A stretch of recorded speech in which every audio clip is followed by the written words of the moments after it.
تعالي قولي. ثواني بس انا مش لاقيه الخلاصه اللي انا كاتبه فيها طب ماشي، هبقى ابعتها لحضرتك بإلقاء على لا على قوليها بصوتك. الواتساب.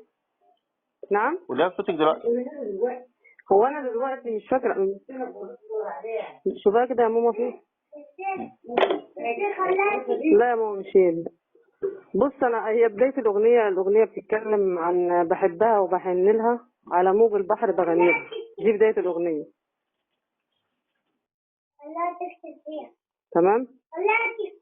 قولي الو. طب سامعك معاكي قولي. بحبها وبحن لها على موج البحر بغني لها. انا مش فاكره الباقي لان انا كاتبه قصائد كتير، فانا مش فاكره والله الباقي بس. حاجات بتتكلف 4000 ونص. ايوه. انا بكلفها مثلا في سكه ايه 500 لو هتعملي كذا قصيده، 800 لو هتعملي قصيده واحده. طيب نسمع الاغنيه الاول، طب ثواني نسمع الاغنيه هسجل الاول. لما اقول لك طيب ابدأي ماشي. تمام. ماشي. تمام سجلت كده. قولي. بحبها وبحن لها على موج البحر بغني لها، وماليني الشوق وقت الشروق في القلب ساكنة خطوتها، مش قادر انسى همستها، ده رمش العين بيغني لها وقت السكوت بنادلها. بحبك ولو مش همك انا بس حلمي اكون جنبك، ده دفع عينيكي خطف سنيني وجمال ملامحك في القلب حسك. بحبها وبغني لها على موج البحر بغني لها. انا هعمل لك القاء قولي في للقصيدة الاخر دي. بعد ما تقولي القصيده القاء منار ابو خضره، فاهم انت؟ طيب خلاص اوكي انت ماشي. بصوتك يعني على القصيده. اتفضلي. طيب تمام ماشي. لجمال تلك العيون مال غصن الزيتون، فأصلها من أصله ولونها من شكله، فغار غصن الزيتون من معجبي تلك العيون، فتسابق عليها المعجبون وفاز بها المقربون. فالقرب منها جنة والبعد عنها محنة، فلا تغار يا غصن الزيتون فأنت أيضا لك معجبون. ولكل شيء معجبون، فالناس ليست متساوون، ولكن الغيرة عادة مهينة. فدمعت العيون وحزن غصن الزيتون.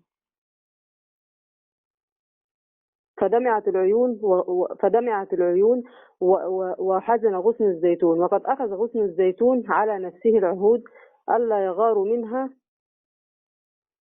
ولا يبتعد عنها، ولكن الحقيقة الجميل أن عشقها غصن الزيتون. إلقاء منار أبو خضرة.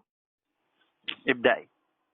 يا شجرة الصبار فأنت دليلة على الإصرار، فلا أحد يرويك ولا طبيب يشفيك، فكم أنت أبية وسط الظروف القوية، وعن قلة الماء تحتاجين الإيواء، ولكن صبرك وسيلة وسط الدموع المسيلة، فرأيت أنت النتيجة وكانت أطرافك جميلة، وكبرت وكنت مضيئة مع احتواء البيئة، فبالصبر رأيت النتيجة وأصبحت شجرة كبيرة، رآها الناظرون ولم يكونوا يدركون كم رأت تلك الغصون من قلة الماء المخزون، ولكنها اجتهدت وصبرت حتى رأوها كبرت، فالصبر عنوان البر ففيه الفرج والنصر. إلقاء منار أبو خضرة. قصيدة. قولي. القصيدة بعنوان مصر الحبيبة. تمام. أبدأ أسجل ولا إيه؟ معاكي بسجل معاكي. ماشي. بس بكتم الصوت بعنوان. عشان صوتي ما يطلعش، صوتك انت بس. طيب أوكي، بعنوان مصر الحبيبة. بكتم الصوت لما اجي اسجل. طيب أوكي، قول لي ابتدي وأنا ابتدي. طيب.